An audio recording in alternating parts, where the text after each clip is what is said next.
ನಮಸ್ಕಾರ. ಇವತ್ತಿನ ವಿಷಯ ಏನಪ್ಪ ಅಂದರೆ, ನೋಡಿ, ಮನುಷ್ಯನು ಕೂಡ ಈ ಭೂಮಿ ಮೇಲೆ ಒಂದು ಜೀವಿ. ಅದು ನಮಗೂ ಗೊತ್ತು, ನಿಮ್ಗಳಿಗೂ ಗೊತ್ತು. ಪಕ್ಷಿ ಪ್ರಾಣಿಗಳು ಕೂಡ ಒಂದು ಜೀವಿ ಈ ಭೂಮಿ ಮೇಲೆ. ಎಲ್ಲವೂ ಕೂಡ ಎಲ್ಲ ಕೆಲಸಗಳನ್ನು ಸರಿಯಾದ ರೀತಿಯಲ್ಲಿ ಸರಿಯಾದ ಸಮಯಕ್ಕೆ ತಮ್ಮ ತಮ್ಮ ಕೆಲಸಗಳನ್ನು ಮಾಡ್ತವೆ. ಉದಾಹರಣೆಗೆ, ಪ್ರಾಣಿ ಪಕ್ಷಿಗಳು ತಮ್ಮ ತಮ್ಮ ಕೆಲಸನ ಆ ಕಾಲಕ್ಕೆ ಆ ಸಮಯಕ್ಕೆ ಮಾಡ್ತವೆ. ಅದರ ಜೀವನ ವಿಭಿನ್ನವಾಗಿರುತ್ತೆ. ಆದರೆ ನಾವು ಮನುಷ್ಯರು, ನಮಗೆ ನಮ್ಮದೇ ಆದ ಅಡೆತಡೆಗಳು, ಲಿಮಿಟ್ಸ್ ಇರುತ್ತೆ. ಆದರೆ ನಾವು ನಿಜವಾಗ್ಲೂ ಒಂದು ಸಂಪೂರ್ಣವಾದ, ತೃಪ್ತಿಕರವಾದ, ನೆಮ್ಮದಿಯಾದ ಜೀವನನ ಕಟ್ಕೊಬಹುದಾ? ಅಥವಾ ಈ ಭೂಮಿ ಮೇಲೆ ನಿಜವಾಗ್ಲೂ ನಾವು ಪ್ರಕೃತಿಯನ್ನು ಅವಲಂಬಿಸಿ ಮತ್ತು ಪ್ರಕೃತಿಗೆ, ನಿಸರ್ಗಕ್ಕೆ ಹತ್ತಿರವಾಗಿ ಪ್ರಕೃತಿಯೊಂದಿಗೆ ಹೊಂದಿಕೊಂಡು ಬದುಕ್ತಾ ಇದ್ದೀವ? ಹಾಗೆ ಹೇಳಕ್ಕೋದ್ರೆ, ಸುಮಾರು 100-150 ವರ್ಷಗಳ ಹಿಂದೆ ಮನುಷ್ಯ ಅಂದರೆ ಮಾನವ ಪ್ರಕೃತಿಯನ್ನು ಒಳಗೊಂಡು ಪ್ರಕೃತಿ ಜೊತೆಗೆ ನೆಮ್ಮದಿಯಾಗಿ ಬದುಕ್ತಾ ಇದ್ದ. ಆ ಕಾಲಘಟ್ಟದಲ್ಲಿ ಸುಮಾರು 100-150 ವರ್ಷಗಳ ಹಿಂದೆ ಹೋದರೆ, ಯಾಕೆ ನಾನು ತುಂಬ ಹಿಂದೆ ಹೇಳ್ತಾ ಇದ್ದೀನಿ ಅಂದರೆ, ಆ ಕಾಲಘಟ್ಟ, ಆಗಿನ ಸಂದರ್ಭ, ಆ ದಿನಗಳು ಮನುಷ್ಯ ನೆಮ್ಮದಿಯಾಗಿ ಬದುಕ್ತಾ ಇದ್ದ. ಪ್ರಾಣಿ ಪಕ್ಷಿಗಳೊಂದಿಗೆ ನೆಮ್ಮದಿಯಾಗಿ ಅವುಗಳಂತೆ ಬದುಕ್ತಾ ಇದ್ದ. ಅಂದರೆ ನೋಡಿ, ಪಕ್ಷಿಗಳು ಬೆಳಿಗ್ಗೆ ಸೂರ್ಯ ಉದಯ ಆದರೆ ತಮ್ಮ ಕೆಲಸವನ್ನು, ಆ ದಿನದ ಕೆಲಸವನ್ನು ಪ್ರಾರಂಭ ಮಾಡುತ್ತೆ. ಹಣ್ಣುಗಳು ಇನ್ನೊಂದು ಮತ್ತೊಂದು ತಿಂದು ಅವತ್ತಿನ ಕೆಲಸ ಮುಗಿಸಿ, ಸೂರ್ಯ ಇನ್ನೇನು ಮುಳುಗ್ತಾ ಇದ್ದಾನೆ ಅಂದರೆ ವಾಪಸ್ ತಮ್ಮ ಗೂಡಿಗೆ ಬಂದು ತಮ್ಮ ತಮ್ಮ ಸ್ಥಳಗಳಿಗೆ ಬಂದು ಸೇರಿಕೊಳ್ಳುತ್ತೆ. ಇದು ಪ್ರಕೃತಿಯೊಂದಿಗೆ ಹೊಂದಿಕೊಂಡು ಪಕ್ಷಿಗಳು ಬದುಕುವಂಥ ಲಕ್ಷಣ. ಇದು ಎಲ್ರಿಗೂ ಗೊತ್ತಿರೋ ವಿಷಯನೇ. ಪ್ರಾಣಿಗಳು ಹಾಗೇನೆ. ಆ ಕಾಲಕ್ಕೆ ಏನೇನು ಕೆಲಸಗಳನ್ನ ಮಾಡಬೇಕು ಆ ಕೆಲಸಗಳನ್ನು ಸಂಪೂರ್ಣವಾಗಿ ಮಾಡ್ತವೆ. ಹಾಗೆ ಕಾಡುಗಳಲ್ಲಿ ಸಿಗುವಂಥ ಹಣ್ಣು ಹಂಪಲುಗಳನ್ನು ತಿಂದು ಪ್ರಕೃತಿಯೊಡನೆ ಹೊಂದಿಕೊಂಡು, ಸೂರ್ಯ ಹುಟ್ಟುತ್ತಾನೆ ಆ ಸಂದರ್ಭದಲ್ಲಿ ತಮ್ಮ ಕೆಲಸಗಳನ್ನು ಪ್ರಾರಂಭ ಮಾಡ್ತವೆ. ಮರದಿಂದ ಮರಕ್ಕೆ ಹಾರೋದಾಗ್ಬೋದು, ಆಹಾರ ಹುಡುಕಿ ಹೋಗ್ಬೋದು. ಸಸ್ಯಾಹಾರಿಯಾಗಿದ್ದರೆ ಹಣ್ಣುಗಳನ್ನು ತಿಂದು, ಸೊಪ್ಪು ಸದೆಗಳನ್ನು ತಿಂದು ತಮ್ಮ ಹೊಟ್ಟೆ ತುಂಬಿಸ್ಕೊತವೆ. ಮಾಂಸಾಹಾರಿ ಪ್ರಾಣಿಗಳಾಗಿದ್ದರೆ ಇನ್ನೊಂದು ಪ್ರಾಣಿನ ಬೇಟೆಯಾಡಿ ಕೊಂದು ತಿಂದು ತಮ್ಮ ಹಸಿವನ್ನು ನೀಗಿಸ್ಕೊತವೆ. ಹಾಗೆ ಕತ್ತಲಾಗ್ತಿದೆ, ಸೂರ್ಯ ಮುಳುಗ್ತಾ ಇದ್ದಾನೆ ಅಂತ ಗೊತ್ತಾದ ತಕ್ಷಣವೇ, ಬೆಳಕು ಹೋಗ್ತಾ ಇದೆ ಅಂತ ಗೊತ್ತಾದ ತಕ್ಷಣವೇ ತಮ್ಮ ತಮ್ಮ ಮನೆಗಳಿಗೆ, ತಮ್ಮ ತಮ್ಮ ಗೂಡುಗಳಿಗೆ ವಾಪಸ್ ಬರ್ತವೆ. ಆ ದಿನದ ಕೆಲಸ ಅಷ್ಟೇ.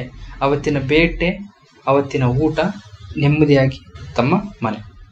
ಇದು ಪ್ರಾಣಿಗಳು, ಪಕ್ಷಿಗಳು, ಇನ್ನಿತರ ಜೀವ ಸಂಕುಲಗಳು ಪ್ರಕೃತಿಯನ್ನು ಒಳಗೊಂಡು ಪ್ರಕೃತಿಯನ್ನು ಅವಲಂಬಿಸಿ ಬದುಕ್ತಾ ಇದ್ದಾವೆ. ಇದು ಎಲ್ರಿಗೂ ಗೊತ್ತಿರೋ ವಿಚಾರ. ನಾನು ಯಾಕೆ ಇಷ್ಟೆಲ್ಲ ವಿಷಯಗಳನ್ನ ನಿಮಗೆ ಹೇಳ್ತಾ ಇದ್ದೀನಿ ಅಂದರೆ, ನೋಡಿ, ಸುಮಾರು ವರ್ಷಗಳ ಹಿಂದೆ ನಾನು ಹೇಳಿದಾಗೆ ಮನುಷ್ಯ ಆ ಕಾಲಘಟ್ಟದಲ್ಲಿ, ಆ ಸಂದರ್ಭದಲ್ಲಿ, ಆ ಸಮಯದಲ್ಲಿ ಇದೇ ರೀತಿ ಪ್ರಕೃತಿಯೊಂದಿಗೆ ಬದುಕ್ತಾ ಇದ್ದ. ಆ ಸಮಯದಲ್ಲಿ ಕಾಯಿಲೆಗಳು ಕೂಡ ಹೆಚ್ಚಾಗಿ ಬರ್ತಾ ಇರಲಿಲ್ಲ. ಯಾಕೆ ಹೇಳಿ? ಯಾಕೆ ಅಂದರೆ ಅವರು ನೈಸರ್ಗಿಕವಾದ ಆಹಾರವನ್ನು ಬೆಳೀತಾ ಇದ್ರು. ತಮ್ಮ ತಮ್ಮ ಹೊಲಗದ್ದೆಗಳಲ್ಲಿ ಬಹಳ ಶುದ್ಧವಾದ ಆಹಾರವನ್ನು ಬೆಳೀತಾ ಇದ್ರು. ತಾವೇ ಅದನ್ನು ಸ್ವಚ್ಛಗೊಳಿಸಿ ತಿಂತಾ ಇದ್ರು. ನೆಮ್ಮದಿಯಾದ ಜೀವನ. ನಾನು ಕೇಳಿರೋ ಹಾಗೆ ಸುಮಾರು ಆಗಿನ ಕಾಲದಲ್ಲಿ ಯಾರು ರೈತರು ಬೆಳಗಿನ ಜಾವ ಸುಮಾರು 3:30-4 ಗಂಟೆಗೆ ಎದ್ದು ತಮ್ಮ ಕೆಲಸನ ಪ್ರಾರಂಭ ಮಾಡ್ತಾ ಇದ್ರು. ಮಾಡಿ ಅವತ್ತಿನ ಕೆಲಸ ಏನಿದೆ, ಹೊಲ ಗದ್ದೆಗಳಲ್ಲಿ ಚೆನ್ನಾಗಿ ಬೆವರರಿಸಿ ದುಡಿದು ಸಂಜೆ ಸೂರ್ಯ ಮುಳುಗ್ತಾ ಇದ್ದಾನೆ ಅಂತ ಗೊತ್ತಾದಾಗಲೇ ತಕ್ಷಣ ತಮ್ಮ ಕೆಲಸವನ್ನು ನಿಲ್ಲಿಸಿ ಕೈ ಕಾಲು ಮುಖ ತೊಳೆದು ಬರ್ತಾ ಇದ್ರು.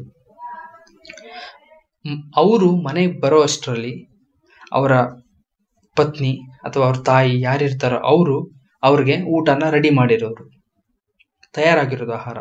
ಬಂದು ಅಲ್ಲಿಂದ ಸುಸ್ತಾಗಿ ಕೈಕಾಲು ಮುಖ ತೊಳೆದು ಹೊಟ್ಟೆ ತುಂಬ ಊಟ ಮಾಡ್ತಾ ಇದ್ರು. ಹೊಟ್ಟೆ ತುಂಬ ಊಟ ಮಾಡಿ ನೆಮ್ಮದಿಯಾಗಿ ನಿದ್ದೆ ಮಾಡ್ತಾ ಇದ್ರು. ಅವರುಗಳು ಸುಮಾರು 100 ವರ್ಷ, 90 ವರ್ಷ, 80 ವರ್ಷ ಈ ರೀತಿ ನೆಮ್ಮದಿ ಜೀವನನ ನಡೆಸಿದ್ರು. ಪ್ರಕೃತಿಯೊಂದಿಗೆ ಒಳಗೊಂಡು ಪ್ರಕೃತಿಗೆ ಅವಲಂಬಿತರಾಗಿ ನೆಮ್ಮದಿ ಜೀವನ. ಪಕ್ಷಿಗಳು ಹಾಗೇನೆ, ಪ್ರಾಣಿಗಳು ಹಾಗೇನೆ. ಈ ಸಂದರ್ಭದಲ್ಲೂ ಕೂಡ ಪಕ್ಷಿ ಪ್ರಾಣಿಗಳು ಪ್ರಕೃತಿಯನ್ನ ಅವಲಂಬಿಸಿ ಬದುಕ್ತಾ ಇರೋದು. ಮನುಷ್ಯ ಆಗ ಆ ಸಂದರ್ಭದಲ್ಲಿ ಈ ರೀತಿ ಬದುಕ್ತಾ ಇದ್ದ. ಆದರೆ ಈಗ ಏನಾಗಿದೆ, ಹಲವಾರು ವರ್ಷಗಳ ನಂತರ ಈ ಕಾಲಘಟ್ಟದಲ್ಲಿ ನಾವು ಕಂಪ್ಲೀಟ್ ಆಗಿ, ಸಂಪೂರ್ಣವಾಗಿ ಪ್ರಕೃತಿಯನ್ನು ಮರೆತು ವಿಕೃತಿ ಕಡೆಗೆ ಹೋಗ್ತಾ ಇದ್ದೀವಿ. ಅಂದರೆ ನೋಡಿ, ಈಗ ನಾವು ನಮ್ಮ ಪೂರ್ವಜರು ಯಾರ್ಯಾರು, ನಮ್ಮ ತಾತ ಅವರ ತಾತ, ಈ ಒಂದು 4-5 ತಲೆಮಾರು ಏನಿತ್ತು, ಅವರ ದಿನಚರಿ, ಅವರ ಆಹಾರ ಪದ್ಧತಿ ಸಂಪೂರ್ಣವಾಗಿ ನಾವು ಮರ್ತೋಗಿದ್ದೀವಿ. ಸಂಪೂರ್ಣವಾಗಿ ಮರ್ತೋಗಿ ಈಗಿನ ಆಹಾರನೂ ಕೂಡ ಕೆಟ್ಟೋಗಿದೆ. ಅಂದರೆ ಕಂಪ್ಲೀಟ್ ಆಗಿ ಅಶುದ್ಧ ಆಗಿದೆ. ಮತ್ತೆ ಕುಡಿಯೋದಕ್ಕೂ ಕೂಡ ಶುದ್ಧವಾದ ನೀರು ಇಲ್ಲ. ಎಲ್ಲವೂ ಕೂಡ ಕೆಮಿಕಲ್, ಕಲುಷಿತ.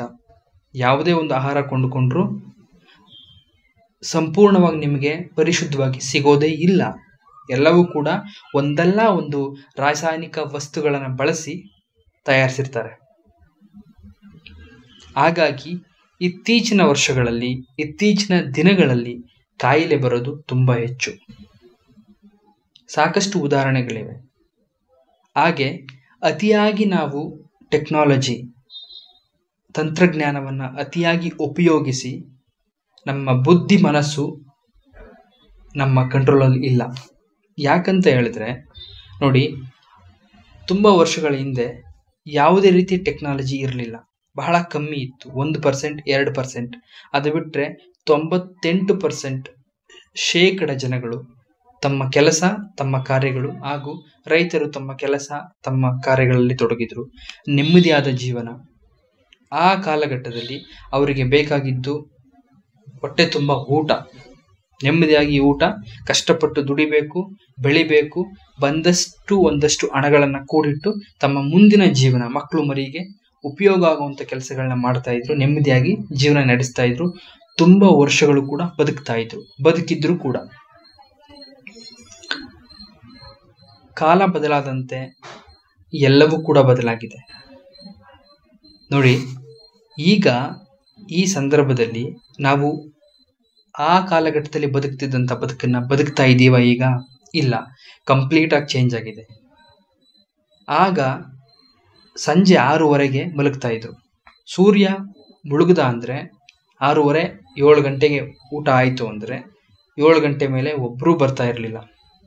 ನಾನು ಕೇಳಿದ್ದೀನಿ ತುಂಬ ಹಿಂದೆ, 45-50 ವರ್ಷಗಳ ಹಿಂದೆ, 7 ಗಂಟೆ ಮೇಲೆ ಸಂಪೂರ್ಣವಾಗಿ ಕತ್ತಲು, ಬಸ್ಸಿಲ್ಲ, ಬಹಳ ಅಪರೂಪ.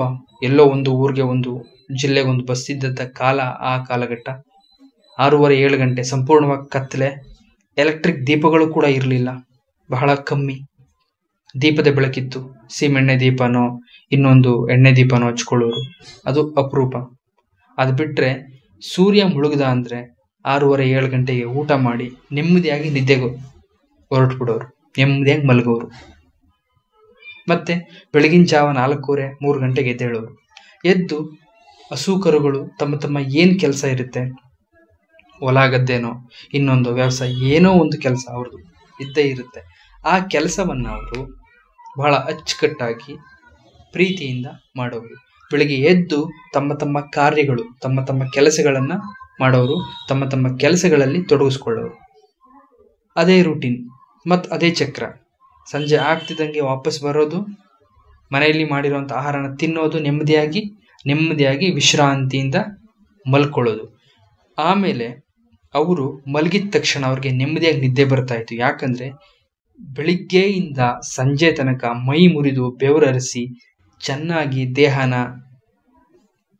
ಸವೆಸಿ ಕೆಲಸ ಮಾಡೋರು. ಅಂದರೆ ದೇಹಕ್ಕೂ ಕೂಡ ವ್ಯಾಯಾಮ ಆಗೋದು, ಹಾಗೆ ಅತಿ ಹೆಚ್ಚು ಸುಸ್ತಾಗೋದು. ಹಾಗಾಗಿ ದೇಹ ಭಾಳ ಸದೃಢವಾಗಿ ಗಟ್ಟಿಮುಟ್ಟಾಗಿತ್ತು. ಹಾಗಾಗಿ ಅವರು ಎಷ್ಟೇ ತಿಂದರೂ ಕೂಡ ಆ ಕಾಲದಲ್ಲಿ ಕೆಲವೊಬ್ಬರು 3 ಮುದ್ದೆ ಅಥವಾ 1 ಪಾತ್ರೆ ಅನ್ನ ಈ ರೀತಿ ಹೆಚ್ಚಾಗಿ ತಿನ್ನೋರು, ಹೆಚ್ಚಾಗಿ ಕೆಲಸ ಮಾಡೋರು. ಹಾಗಾಗಿ ತುಂಬ ಸದೃಢವಾಗಿ ಆರೋಗ್ಯವಾಗಿದ್ದರು. ಮತ್ತು ಯಾವುದೇ ರೀತಿ ರಾಸಾಯನಿಕ ವಸ್ತುಗಳು ಇರಲಿಲ್ಲ. ಎಲ್ಲ ಆಹಾರವೂ ಕೂಡ ಪರಿಶುದ್ಧವಾಗಿತ್ತು.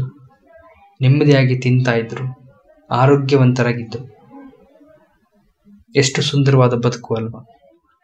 ಯಾಕೆ ಇಷ್ಟೆಲ್ಲ ಹೇಳ್ತಾ ಇದ್ದೀನಿ ಅಂದರೆ, ಅದೇ ಈಗ ಈ ಕಾಲಘಟ್ಟದಲ್ಲಿ, ಈ ಸಮಯದಲ್ಲಿ, ಈ ದಿನಗಳಲ್ಲಿ ನಾವು ಯಾವುದೂ ಕೂಡ ಅವರ ಒಂದು ಕೆಲಸವನ್ನು ಅಥವಾ ಅವರ ಒಂದು ದಿನನಿತ್ಯದ ಜೀವನವನ್ನು, ಅವರ ಸಂಸ್ಕಾರ, ಸಂಸ್ಕೃತಿ ಮತ್ತು ಗುಣಗಳನ್ನು ನಾವು ಸಂಪೂರ್ಣವಾಗಿ ಮರೆತೋಗಿದ್ದೀವಿ. ಯಾಕಂತ ಹೇಳಿದರೆ ನೋಡಿ, ನಾವು ಯಾವಾಗ ಈ ತಂತ್ರಜ್ಞಾನ ಹೆಚ್ಚಾಯಿತೋ ನಮ್ಮ ದೇಶದಲ್ಲಿ, ಯಾವಾಗ ನಾವು ಈ ಮೊಬೈಲ್ಗಳು ಇನ್ನಿತರ ಟೆಕ್ನಾಲಜಿಗೆ ಸಂಬಂಧಪಟ್ಟ ಉಪಕರಣಗಳನ್ನು ಬಳಸೋದಕ್ಕೆ ಶುರು ಮಾಡಿದ್ವೋ, ಆಗಿಂದ ನಮಗೆ ಹೆಚ್ಚು ಕೆಲಸ, ದೇಹದ ಬಗ್ಗೆ, ವಿಶ್ರಾಂತಿ ಬಗ್ಗೆ, ಆಹಾರದ ಬಗ್ಗೆ ಸಂಪೂರ್ಣವಾಗಿ ನಮಗೆ ಗೌರವ ಇಲ್ಲ, ಹಾಗೂ ಅದರ ಕಡೆ ನಮಗೆ ಗಮನವೂ ಇಲ್ಲ. ಹೆಚ್ಚಾಗಿ ಕೆಲಸ, ಹೆಚ್ಚಾಗಿ ದುಡಿ, ಹೆಚ್ಚಾಗಿ ಹಣ ಮಾಡು ಅನ್ನೋದ್ರ ಕಡೆ ಹೋಗ್ತಾ ಇದ್ದೀವಿ. ನೀವು ಅಬ್ಸರ್ವ್ ಮಾಡಿ, ಎಲ್ಲಿ ನೆಮ್ಮದಿಯಾಗಿ ನಿದ್ದೆ ಮಾಡ್ತೀವಿ ನಾವು? ಹೊಟ್ಟೆ ತುಂಬ ಊಟ ಮಾಡಿ ರಾತ್ರಿ 1:30-2 ಗಂಟೆ ತನಕನೂ ಮೊಬೈಲ್ ನೋಡ್ತಾ ಇರ್ತೀವಿ. ಮಲಗೋದು ಎಷ್ಟೊತ್ತಿಗೂ? ಬೆಳಿಗ್ಗೆ ಎದ್ದೇಳೋದು 12 ಗಂಟೆನೋ, 9:30ನೋ, 10 ಗಂಟೆನೋ, ಯಾವಾಗಾದರೂ ಇರ್ಬೋದು. ಎಲ್ರಿಗೂ ಹೇಳ್ತಾ ಇಲ್ಲ, ಯಾರು ಈ ರೀತಿ ಟೆಕ್ನಾಲಜಿಗೆ ತುಂಬ ಅಡಿಕ್ಟ್ ಆಗಿ ತುಂಬ ಮೊಬೈಲ್ನ ಉಪಯೋಗಿಸೋದು ಈ ರೀತಿ ಇರ್ತಾರೆ ಅವ್ರಿಗೆ. ಹಾಗಾಗಿ ನಮಗೆ ಕಂಪ್ಲೀಟಾಗಿ ನಮ್ಮ ಹಿರಿಯರು ಮಾಡ್ತಿದ್ದಂಥ ಕೆಲಸಗಳು, ಅವರ ದಿನಚರಿ ಸಂಪೂರ್ಣವಾಗಿ ಮರೆತೋಗಿದೆ. ಹಾಗಾಗಿ ಇತ್ತೀಚಿನ ದಿನಗಳಲ್ಲಿ ಹೆಚ್ಚಾಗಿ ಹೃದಯಾಘಾತ, ಕಾಯಿಲೆಗಳು, ಹಲವಾರು ಸಮಸ್ಯೆಗಳು, ಸಾಕಷ್ಟು ಸಮಸ್ಯೆಗಳಿಂದ ಜನಗಳು ಸಾಯೋದು, ಅಂದರೆ ತುಂಬ ಯುವಕರು ಕೂಡ ಪ್ರಾಣ ತ್ಯಾಗ ಮಾಡೋದು, ಈ ಥರ ಸಂದರ್ಭಗಳು ಹೆಚ್ಚಾಗಿದೆ. ಅಂದರೆ ನಮ್ಮ ಅಭ್ಯಾಸಗಳು ಸರಿ ಇಲ್ಲ, ನಮ್ಮ ಹವ್ಯಾಸಗಳು ಸರಿ ಇಲ್ಲ, ಎಲ್ಲ ಕೆಟ್ಟೋಗಿದೆ. ಪ್ರಕೃತಿಯೊಂದಿಗೆ ನಾವು ಹೊಂದಿಕೊಂಡಿಲ್ಲ. ಬೇಸಿಕಲಿ ಹೇಳೋದಾದರೆ, ನಮಗೆ ಪ್ರಕೃತಿಯೊಂದಿಗೆ ನಾವು ಹೊಂದಿಕೊಂಡು ಬದುಕಿದ್ರೆ ನೆಮ್ಮದಿಯಾಗಿ ಬದುಕ್ಬೋದು. ಇವತ್ತೂ ಕೂಡ ಕೆಲವೊಂದು ಹಳ್ಳಿಗಳಲ್ಲಿ ಸಾಕಷ್ಟು ರೈತರು ಯಾವ ಒಂದು ಟೆಕ್ನಾಲಜಿನೂ ಬೇಡ, ಯಾವ ಒಂದು ತಂತ್ರಜ್ಞಾನವೂ ಬೇಡ, ನೆಮ್ಮದಿಯಾಗಿ ತಮ್ಮ ಜೀವನವನ್ನು ನಡೆಸ್ತಾ ಇದ್ದಾರೆ. ಕಷ್ಟಪಟ್ಟು ಹೊಲ ಗದ್ದೆಗಳಲ್ಲಿ ಕೆಲಸ ಮಾಡ್ತಾರೆ. ತಮ್ಮ ಮನೆಗೆ ಏನು ಸಿಗುತ್ತೋ ಆಹಾರ, ಅದನ್ನು ಶುದ್ಧವಾಗಿರೋ ಆಹಾರನ ತಿಂದು ನೆಮ್ಮದಿಯಾಗಿ ಜೀವನ ಮಾಡ್ತಾ ಇದ್ದಾರೆ. ಜಗತ್ತಿನ ಪರಿವು ಬೇಕಾಗಿಲ್ಲ, ಪ್ರಪಂಚದಲ್ಲಿ ಏನಾಯಿತು, ರಾಜ್ಯದಲ್ಲಿ ಏನಾಯಿತು ಬೇಕಾಗಿಲ್ಲ, ನೆಮ್ಮದಿ ಜೀವನ. ಆದರೆ ನಾವಾಗಿ ಮಾಡೋಕ್ಕಾಗುತ್ತಾ? ತುಂಬ ಕಷ್ಟ. ಬದಲಾವಣೆ ಅನ್ನೋದು ತುಂಬ ಕಷ್ಟ ಇದೆ. ನಮ್ಮಲ್ಲಿ ಬದಲಾಗಬೇಕು. ಈ ರೀತಿ ಸಂದರ್ಭದಲ್ಲಿ ನಾವಿದ್ದೀವಿ. ಪಕ್ಷಿಗಳು ತಮ್ಮ ಆಹಾರವನ್ನು ಹುಡುಕುತ್ತೆ, ಹಣ್ಣುಗಳನ್ನು ತಿಂದು, ಸೊಪ್ಪು ಕಾಳುಗಳನ್ನು ತಿಂದು ಮತ್ತೆ ತನ್ನ ಗೂಡಿಗೆ ಸೇರಿಕೊಳ್ಳುತ್ತೆ. ಪ್ರಾಣಿಗಳು ಅಷ್ಟೇ. ಆದರೆ ಮನುಷ್ಯ ಮಾತ್ರ ಹಾಗೆ ಮಾಡಲ್ಲ. ಮನುಷ್ಯ ಪ್ರಕೃತಿಯಿಂದ, ನಿಸರ್ಗದಿಂದ ಸಂಪೂರ್ಣವಾಗಿ ದೂರ ಉಳಿದಿದ್ದಾನೆ. ಸಂಪೂರ್ಣವಾಗಿ. ನಮಗೆ ಪ್ರಕೃತಿ ಬಗ್ಗೆ ಗೌರವ ಇಲ್ಲ, ಅದನ್ನು ಫಾಲೋ ಮಾಡ್ತಾ ಇಲ್ಲ. ತಿನ್ನೋದೇ ಎಷ್ಟೊತ್ತಿಗೋ, ಮಧ್ಯಾಹ್ನ ಊಟ 5 ಗಂಟೆಗೆ ಮಾಡ್ತೀವಿ, ರಾತ್ರಿ ಊಟ 12:30, 1 ಗಂಟೆ ಮಧ್ಯರಾತ್ರಿಗೆ, ಬೆಳಗ್ಗೆ ತಿಂಡಿ ತಿಂದರೂ ತಿಂತೀವಿ, ಇಲ್ಲ ಅಂದರೆ ಇಲ್ಲ. ಇದರಲ್ಲಿ ನಮ್ಮ ಆರೋಗ್ಯ ಎಲ್ಲಿ ಚೆನ್ನಾಗಿರುತ್ತೆ? ಎಲ್ಲಿ ನಾವು ಪ್ರಕೃತಿನ ಗೌರವಿಸ್ತೀವಿ? ಎಲ್ಲಿ ನಾವು ಪ್ರಕೃತಿಯೊಂದಿಗೆ ಹೊಂದ್ಕೊಂಡಿದ್ದೀವಿ? ಇದು ಕಂಪ್ಲೀಟಾಗಿ ಉಲ್ಟಾ ಆಗಿದೆ. ನಾನು ಯಾಕೆ ಇಷ್ಟೆಲ್ಲ ವಿಷಯಗಳನ್ನ ಒತ್ತಿ ಹೇಳ್ತಾ ಇದ್ದೀನಿ ಅಂದರೆ, ಮನುಷ್ಯನಾದವನು ತನ್ನ ಕರ್ತವ್ಯವನ್ನು ಭಾಳ ಪ್ರಾಮಾಣಿಕವಾಗಿ ಶ್ರದ್ಧೆಯಿಂದ ಮಾಡಬೇಕು. ಸಮಸ್ಯೆಗಳು ಬರುತ್ತೆ, ಅದಕ್ಕೆ ಉದಾಹರಣೆ ನಿಮ್ಗೆ ಕೊಡ್ತೀನಿ, ವಿಷಯಕ್ಕೂ ಕೂಡ ನಿಮಗೆ ತಿಳಿಸ್ತೀನಿ ಏನಾಗಿದೆ ವಿಷಯ ಇವತ್ತು, ಈಗಿನ ಜಗತ್ತಿನಲ್ಲಿ ಏನು ನಡೀತಾ ಇದೆ. ಅದರ ಬಗ್ಗೆ ತಿಳಿಸ್ತೀನಿ. ಯಾಕೆ ಮನುಷ್ಯ ಬದಲಾಗಿದ್ದಾನೆ, ಆತನ ಮನಸ್ಥಿತಿಗಳು ಬದಲಾಗಿದೆ, ಕಾರಣಗಳೇನು, ಅದರ ಬಗ್ಗೆ ಕೂಡ ನಾನು ನಿಮಗೆ ಹೇಳ್ತಾ ಹೋಗ್ತೀನಿ.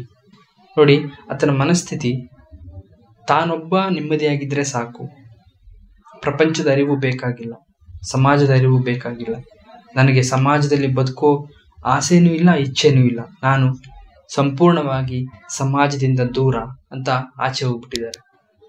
ಯಾರವರು, ಯಾಕೆ ಸಂಪೂರ್ಣವಾಗಿ ಸಮಾಜದಿಂದ ಹೊರಗೋದ್ರು, ಅಥವಾ ಸಮಾಜ ಅವ್ರಿಗೆ ಅಷ್ಟೊಂದು ತೊಂದರೆ ಕೊಡ್ತಾ, ಗೊತ್ತಿಲ್ಲ. ಸಮಾಜ ಯಾವತ್ತೂ ಯಾರಿಗೂ ತೊಂದರೆ ಕೊಡಲ್ಲ. ಸಮಾಜ ಇರೋದು ಇದ್ದಾಗೆ ಇರುತ್ತೆ. ನಾವು ಸಮಾಜ ಜೊತೆ ಹೊಂದ್ಕೊಬೇಕು, ಅಥವಾ ನಾವು ಸರಿಪಡಿಸ್ಕೊಂಡು ನಮ್ಮ ಸಮಸ್ಯೆಗಳನ್ನು, ನಮ್ಮ ತೊಂದರೆಗಳನ್ನು ಸರಿಪಡಿಸ್ಕೊಂಡು ನಮ್ಮ ಜೀವನನ ಸರಿಯಾದ ರೀತಿಯಲ್ಲಿ ಕಟ್ಕೊಬೇಕು. ಇಲ್ಲಾಂದರೆ ಸಮಸ್ಯೆಗಳು ಬರುತ್ತೆ, ತೊಂದರೆಗಳು ಹೆಚ್ಚಾಗುತ್ತೆ, ನೆಮ್ಮದಿ ಹಾಳಾಗುತ್ತೆ. ಅಂದರೆ ಸಮಾಜ ಬೇಡ, ನನಗೆ ಸಂಸಾರ ಬೇಡ, ನೆಮ್ಮದಿಯಾಗಿರ್ತೀನಿ ನಾನು ಜೀವನದಲ್ಲಿ ಅಂತ ಹೊರಟವ್ರ ಕತೆ. ನಾನು ಯಾಕೆ ಇಷ್ಟೆಲ್ಲ ವಿಷಯಗಳು ಹೇಳಿದೆ ಅಂದರೆ, ಮನುಷ್ಯನಾದವನು ಎಲ್ಲವನ್ನೂ ಎದುರಿಸಬೇಕು.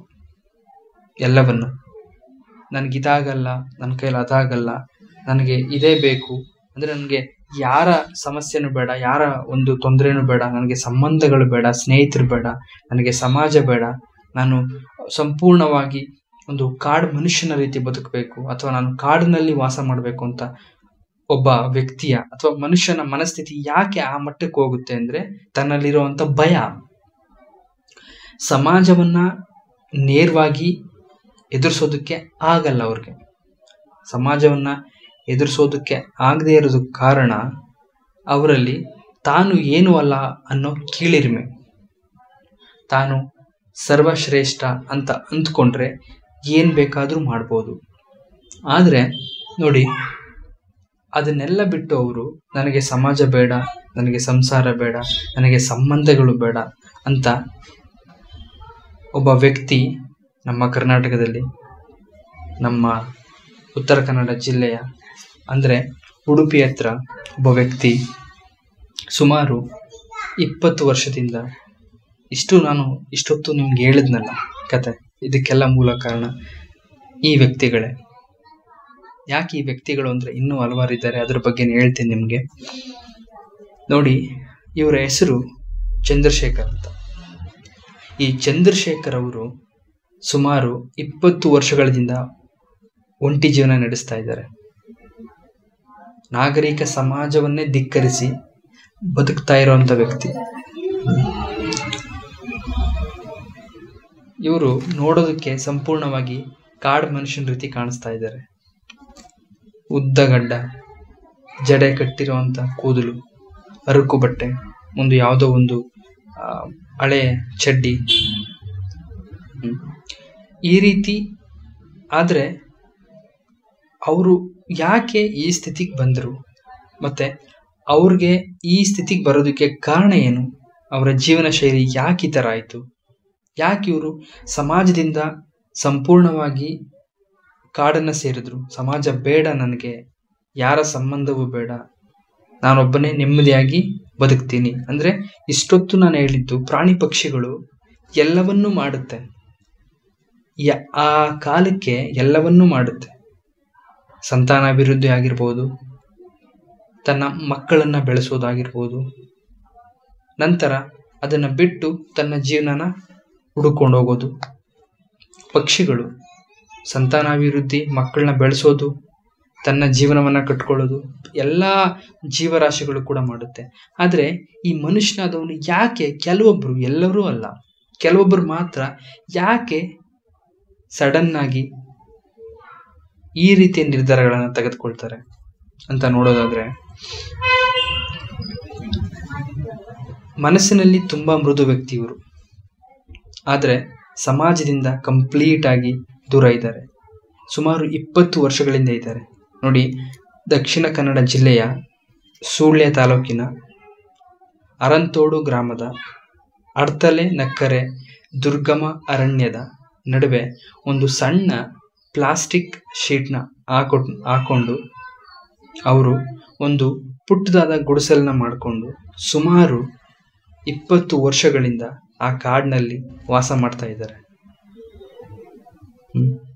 ಚಂದ್ರಶೇಖರ್ ಅವರು ದಡ್ರಲ್ಲ, ಅವಿದ್ಯಾವಂತರಲ್ಲ. ಇವರು ವಿದ್ಯಾವಂತರು, ಓದಿದ್ದಾರೆ. ಸುಳ್ಯದವರು. ಮೂಲತಃ ನೆಲ್ಲೂರು ಕಂಬ್ರೇಜೆ ಗ್ರಾಮದವರು. 2003ರಲ್ಲಿ ಚಂದ್ರಶೇಖರ್ ಅವರು ಎಲ್ಲರಂತೆ ಸಮಾಜದಲ್ಲಿ ನಾಗರಿಕರಂತೆ ಬದುಕ್ತಾ ಇದ್ರು. 1.5 ಎಕರೆ ಪ್ರದೇಶದಲ್ಲಿ ಅಡಿಕೆ ಬೆಳೀತಾ ಇದ್ರು. 1.5 ಎಕರೆ ಜಾಗದಲ್ಲಿ ಈ ಥರ ತಮ್ಮ ಜೀವನ ನಡೆಸ್ತಾ ಇದ್ರು. ಆದರೆ ಎಲಿಮಲೆ ಸಹಕಾರಿ ಬ್ಯಾಂಕ್ನಿಂದ ಸುಮಾರು 40,000 ಸಾಲ ತೆಗೆದುಕೊಂಡಿರ್ತಾರೆ ಚಂದ್ರಶೇಖರ್ ಅವರು. ಆ ಸಾಲವನ್ನು ವಾಪಸ್ ಕೊಡೋಕ್ಕಾಗ್ದೇನೆ ಈ ಪರಿಸ್ಥಿತಿಗೆ ಬಂದಿರ್ತಾರೆ. ಪುನಃ ಬ್ಯಾಂಕ್ನವರು ಸಾಲ ವಾಪಸ್ ಕೊಡದೇ ಇದ್ದಿದ್ದರಿಂದ ಅವ್ರೇನು ಮಾಡ್ತಾರೆ, ಜಮೀನನ್ನು ಬ್ಯಾಂಕ್ ಬಂದು ಹರಾಜಾಕುತ್ತೆ. ಹರಾಜಾಕಿ ಇದರಿಂದ ಅವರು ತಮ್ಮ ಜಮೀನನ್ನು ಕಳ್ಕೊತಾರೆ. ತುಂಬ ಮನಸ್ಸಿಗೆ ನೋವಾಗುತ್ತೆ ಅವ್ರಿಗೆ, ತುಂಬ ಆಘಾತ ಆಗುತ್ತೆ. ನನಗೆ ಇದ್ದಿದ್ದೇ ಆಧಾರವಾಗಿ ಜಮೀನು, ಅದನ್ನು ಕಳ್ಕೊಂಡೆ, ಇನ್ನು ನನಗೆ ಯಾಕೆ ಬೇಕು ಈ ಸಮಾಜ, ಈ ಊರು, ಕೇರಿ ಅಂತ ನಿರ್ಧಾರ ಮಾಡಿ ತುಂಬ ಬೇಸರದಿಂದ ಅವ್ರು ಏನು ಮಾಡ್ತಾರೆ, ಸಾಕು ನನಗೆ ಈ ಜೀವನ, ಇನ್ನು ನಾನು ಈ ಸಮಾಜದಲ್ಲಿ, ಈ ಊರಲ್ಲಿ ಬೇಡ, ನನಗೆ ಈ ಸಮಾಜನೇ ಬೇಡ ಅಂತ ನಿರ್ಧಾರ ಮಾಡ್ತಾರೆ. ಕೊನೆಗೆ ತಮ್ಮ ಹತ್ರ ಒಂದು ಕಾರ್ ಇರುತ್ತೆ, ಒಂದು ಅಂಬಾಸಿಡರ್ ಕಾರ್ ಇರುತ್ತೆ. ಅದನ್ನು ಕಾಡಿನ ಒಳಗಡೆ ತಗೊಂಡು ಹೊರಟೋಗ್ತಾರೆ. ಕಾಡಿನ ಅಂಚಿನ ಒಂದು ಪ್ರದೇಶದಲ್ಲಿ ತೆಗೆದುಕೊಂಡು ಹೋಗಿ ಅಲ್ಲಿ ಒಂದು ಪ್ಲಾಸ್ಟಿಕ್ ಶೆಡ್ ರೀತಿ ಮಾಡಿಕೊಂಡು ಅಲ್ಲೇ ತಮ್ಮ ಜೀವನವನ್ನು ಪ್ರಾರಂಭ ಮಾಡ್ತಾರೆ.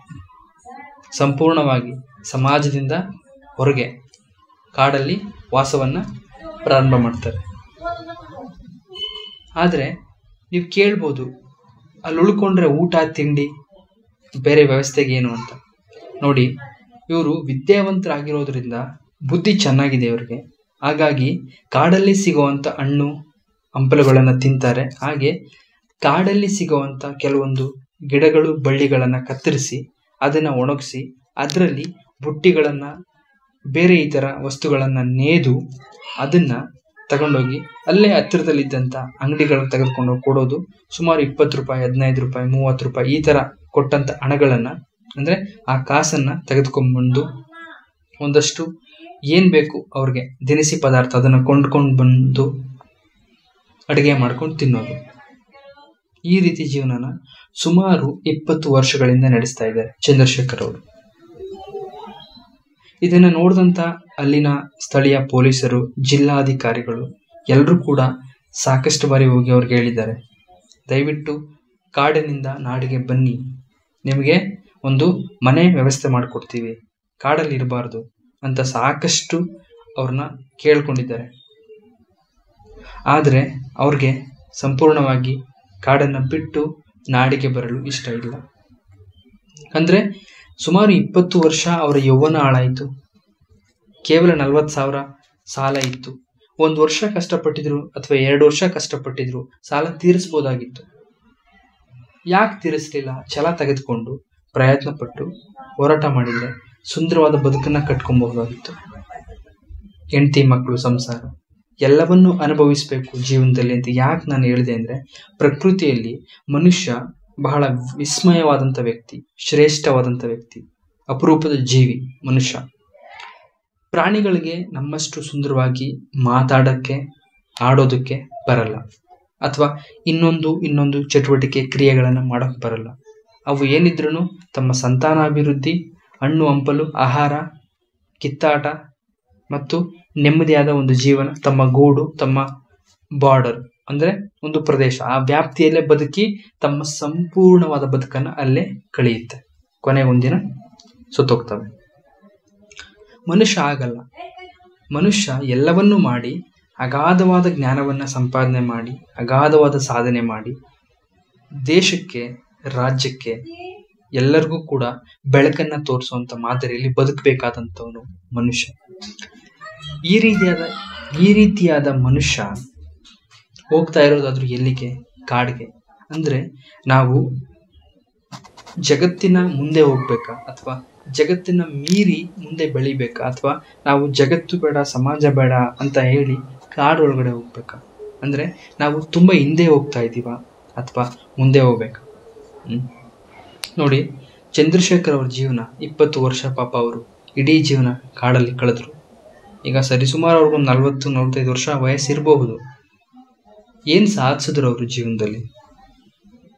2 ವರ್ಷ ಕಷ್ಟಪಟ್ಟು ಎಲ್ಲೋ ಕೆಲಸ ಮಾಡಿದರೆ 40,000 ಹೊಂದಿಸ್ಕೊಂಡು ತಮ್ಮ ಜಮೀನು ವಾಪಸ್ ತೆಗೆದುಕೊಂಡು ಮತ್ತೆ ಒಂದು 2 ವರ್ಷ ಕಷ್ಟಪಟ್ಟು ದುಡಿದು ಆಮೇಲೆ ಮದುವೆ ಮಕ್ಕಳು ಸಂಸಾರ ಮಾಡಿಕೊಂಡು ಎಲ್ಲವನ್ನ ಅನುಭವಿಸಿ ಎಲ್ಲವನ್ನು ನೊಂದು ಬೆಂದು ಅಥವಾ ತುಂಬ ವರ್ಷಗಳು ಕಳೆದು ಸಾಕು ಈ ಸಂಸಾರ ಜೀವನ ಎಲ್ಲವೂ ನಶ್ವರ, ಏನೂ ಇಲ್ಲ ಅಂತ ನಿರ್ಧಾರಕ್ಕೊಳಗೊಂಡು ಆಗ ಬೇಕಾದರೆ ಕಾಡಾದರೂ ಸೇರ್ಕೊಳ್ಳಿ, ಅವರು ಆಶ್ರಮಾದರೂ ಸೇರ್ಕೊಳ್ಳಿ, ಅದು ಅವರ ಒಂದು ಜೀವನ.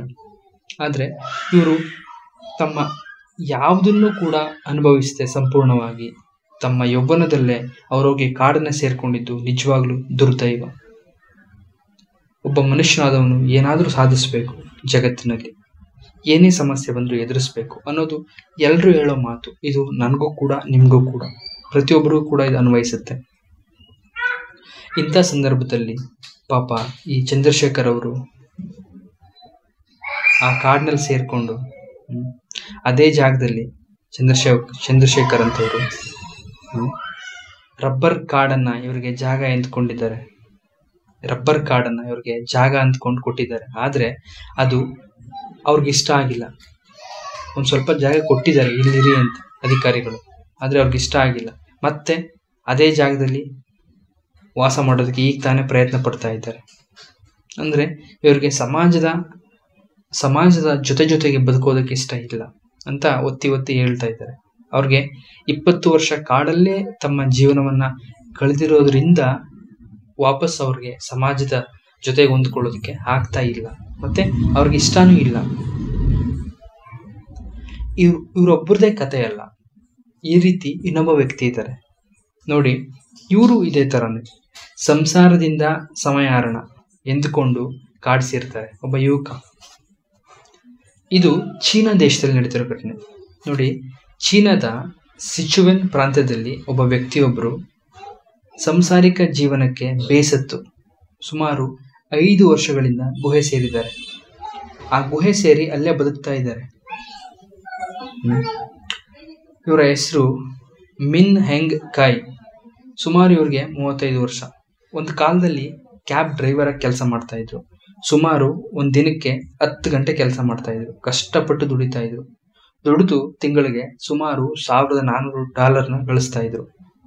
ಅದನ್ನ ಕಷ್ಟಪಟ್ಟು ದುಡಿದು ಅಷ್ಟೆಲ್ಲ ಹಣವನ್ನ ಗಳಿಸಿ ಕೊನೆಗೆ ಅದನ್ನ ಬಹುಪಾಲು ಬಡ್ಡಿ ಕಟ್ತಾ ಇದ್ರು. ಸಾಲ ತೀರಿಸ್ತಾ ಇದ್ರು. ಎಷ್ಟು ಅಂತ ಸಾಲ ತೀರಿಸ್ಬೇಕು ಅಂತ ಬೇಸತ್ತು ಜೀವನ ತುಂಬ ನೊಂದು ಬೇಸರ ಆಗಿ ಸಾಕು ಈ ಜೀವನ ಅಂತ ಅಂದ್ಕೊಂಡು ಮದುವೆ, ಸಮಾಜ, ಸಂಸಾರ, ಸ್ನೇಹಿತರು, ಬಂಧು ಬಳಗ ಯಾವುದೂ ಬೇಡ ಅಂತ ನಿರ್ಧಾರ ಮಾಡಿ ಕೊನೆಗೇನು ಮಾಡ್ತಾರೆ, ಯಾರಿಗೂ ಹೇಳ್ದೇನೆ ಮನೆ ಬಿಟ್ಟು ರಾತ್ರಿ ಎಲ್ಲೋ ಹೊರಟೋಗ್ತಾರೆ. ಹೋಗಿ ಯಾವುದೋ ಒಂದು ಕಾಡಲ್ಲಿ ಒಂದು ಗುಹೆನ ಸೇರ್ಕೊತಾರೆ. ಸುಮಾರು 5 ವರ್ಷಗಳಿಂದ ಅದೇ ಗುಹೆಯಲ್ಲಿ ಒಂಟಿ ಜೀವನ ನಡೆಸ್ತಾ ಇದ್ದಾರೆ.